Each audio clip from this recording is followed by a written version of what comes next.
So my mother shot me the look from across the room. And I knew right away that I'd better stop crying and get with the program because this was a happy moment, damn it. And she was about to take a picture to prove it. I think it was my fifth birthday, sixth, seventh. See, there's this running joke in my family that this drama queen cried at every single one of my birthday parties. I mean, there I am in every single picture, my face splotched with pink puddles of emotion, sobbing behind the birthday cake, tears dripping into the chocolate frosting. I mean, I honestly don't remember why I cried. Maybe my party dress was itchy. Maybe I hated my bowl cut. Maybe the cake was the wrong flavor. Maybe I could sense the tension, the sadness, the exhaustion all crammed into our family room where we had these big fat parties with a gazillion people and cranky babies and fake smiles and unrequited dreams and married people who secretly hated one another. Maybe I just needed a nap. I was a drama queen. And the name stuck to me like sap, and with it, this intrinsic belief that my feelings weren't important. So, very early on, I learned to swallow my emotions, gobs of them, choking them down like cotton balls, my truth just scraping the back of my throat on its way down. And I learned to keep my feelings in check, to suppress my truth, to bite my lip. I mean, no wonder the chronic sore throats. So much swallowing and gagging and swallowing again. I mean, isn't it fascinating how young women learn to swallow and gag? What I know for sure is that for all the work I've done on myself, for all the work that we've all done on ourselves, each one of us has a chapter in our book that we don't read aloud. I mean, there's a 9-year-old me in drama camp dodging my counselor who said that he needed to work alone with me backstage to get my part just right. The 16-year-old me dumbing down my genius in school because a girl could only ever be pretty or smart, not both. There's 30-year-old me binding my breasts in a male dominated speaker industry so that the men's club would take me seriously. I have so many stories like this, mental filing cabinets full of them. And as women, we all do. And mine actually pale in comparison to some of the ones that I've heard. So, what is this day about, and why do I care so damn much? I was once told that as a woman, I carry the sadness and the longing of our ancestors in ourselves. Just hold that in your body for a moment. This actually made me think about the women who came before, who laid the path so that I could learn their stories. Like my grandmother, Connie, her picture sits on a frame of my bedside table. Now, before you cue the sentimental music, Dan, I didn't really know my grandmother. We weren't connected by sweet memories of baking cookies and cuddling with a book. No, we never had that. She lived a rough life, very far away, separated by distance, lots of regret.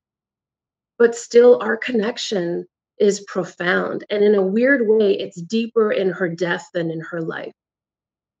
You see, she comes to visit me when I'm most afraid, not to offer advice or comfort, but to remind me of the legacy of the women who came before. She stands with me in solidarity with her mother and her mother's mother to bear witness to my life. You see, these women weren't coddlers or dreamers. They didn't have stars in their eyes like I did. There were women with limited choices. There is nothing romantic here about their stories, but their lives served a great purpose because we stand on their shoulders. And I feel palpably the energy of their unfinished business. It runs like lightning bolts up my legs, gripping my heart. 2 years ago, on this very day, in this very dress, I was seated on stage at a Q&A panel at the International Women's Summit in Phoenix, Arizona. I was invited to deliver my Too Much Woman speech among some of the giants in my industry, people I had looked up to all my life: Liz Gilbert, Glennon Doyle, Christiane Northrup, Tara Trent, Lisa Nichols. Now, delivering my speech on the stage, that was the easy part. I had done it 100 times.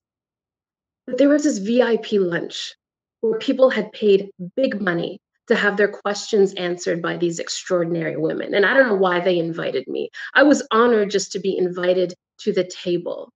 What I imagined was I'd be sitting there kind of at the end, like dangling off the side of the stage, and that would have been enough. But in some weird freak turn of events, they had me sitting right in the middle of the table of the stage, flanked by these like mountainous women. So I quickly made a game plan. I'm like, no sudden movement. I was just going to smile pretty and try to look natural, like I fit in until it was over.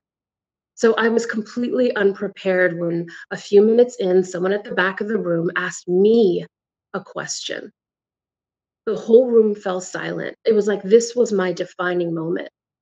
And I had to dig deep and I had to yank at the roots of my unworthiness. And my grandmother came to me and I spoke from my highest self. And what happened after that changed me forever. Forever. Lisa Nichols pounded on the table. She's like, yes, yes. She grabbed my hand and she whispered in my ear. She said, you're a genius. I hope you know that. And someone on the panel on my right said, I think Gina should answer the rest of the questions. And in that pivotal moment, my cellular structure changed. And I want you to hear this because I was clear in that moment that the question is no longer, am I worthy? Are you worthy of sitting at the table? I mean, that is so 2020. Of course, we're worthy. The question is, will you no longer gag and swallow? The question is, will you answer the call? International Women's Day is a call to arms.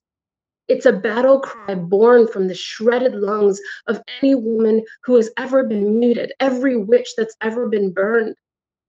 To our muzzled ancestors of yesterday, our muted sisters who are alive today, our daughters of tomorrow, let's make a deal right here and right now, not to dilute our potion, not to shrink in the shadows. Let's not agree to be sipped delicately from a glass when you and I are meant to be chugged from the bottle. Let's make a deal. No more swallowing, no more gagging. Because, sisters, it's our freaking party and we're going to cry if we want to. Thank you for having me here.